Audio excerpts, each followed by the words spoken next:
Talaga naman nga pong napakahigpit ng labanan sa Western Conference dahil maglalaban nga bukas ang 4th seed at 5th seed na Denver Nuggets at Minnesota Timberwolves na parehas merong record na 37 wins, 23 losses. At kung sino ang mananalo sa dalawang ito ang siyang aangat bilang 4th seed na matatalo at babagsak nga sila sa 5th seed. Kaya napakahalagang game ito sa dalawang koponan. At bago pa magsimula, inanunsyo nga na yamado dito ang Denver Nuggets since sila ang nanalo sa last game nila plus meron pa silang hawak na home court advantage. Pero hindi rin naman dapat maliitin ng Denver ang Timberwolves since gigil nga itong mabawian sila.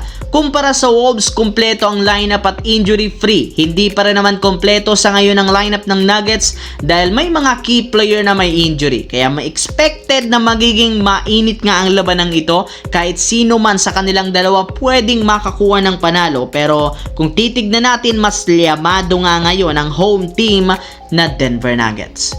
Samantala, dito naman, kinumpirma nga po na pagkatapos ng pagkatalo ng Golden State Warriors kanina laban sa Los Angeles Lakers, susuriin na o i-re-evaluate na nga daw ng team ang nadaling tuhod ni Stephen Curry bukas para malaman kung tuluyan ang naghilom o hindi pa ang natamo nitong bone bruise nitong nagdaang linggo. Ilang linggo na rin naman ang nakakalipas mula nang mawala siya sa team at dahil sa patuloy na pagkatalo, hindi na nga nila afford pang mawala ito sa lineup. Puro malalakas na team at contender nga ang kanilang makakalaban kaya kailangan talaga nila ang kanyang presensya. Ang problema, magdedepende pa rin naman sila sa magiging resulta ng gagawin nila ditong pagsusuri sa tuhod.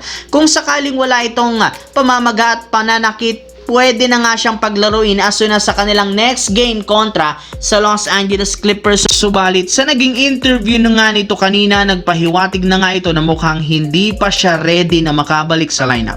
Inamin niya sumasakit pa rin ang kanyang tuhod na isang sinyalis na posibleng maging out pa rin ito sa susunod pang 10 laro ng Golden State Warriors. Sa kabilang banda, naputol na ng Los Angeles Lakers ang kanilang 3-game lose streak matapos nilang maipanalo ang game laban sa Golden State Warriors nang tambakan nila ito ng 28 points. Hindi kagaya nitong nagdaang laban, mas maganda ang performance ngayon ng buong team. At ito dahil nagawa nila ang binuong bagong adjustment ni Coach JJ Redick sa rotation.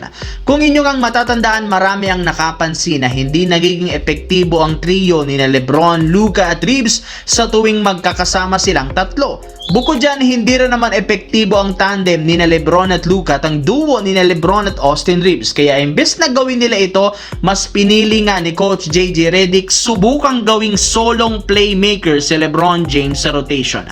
Pinagsasama na lang naman nga nila sina Reeves at Luka sa lineup habang hinahayaan nilang si LeBron na maging playmaker. Sa ganyang paraan, mas nagiging madali para kay LBJ na makuha ang kanyang rhythm at magkaroon agad ng impact sa mga laro. Ito ang mismong dahilan bakit mas maagang naging agresibo si LeBron James sa scoring kontra sa Golden State Warriors ngayong araw.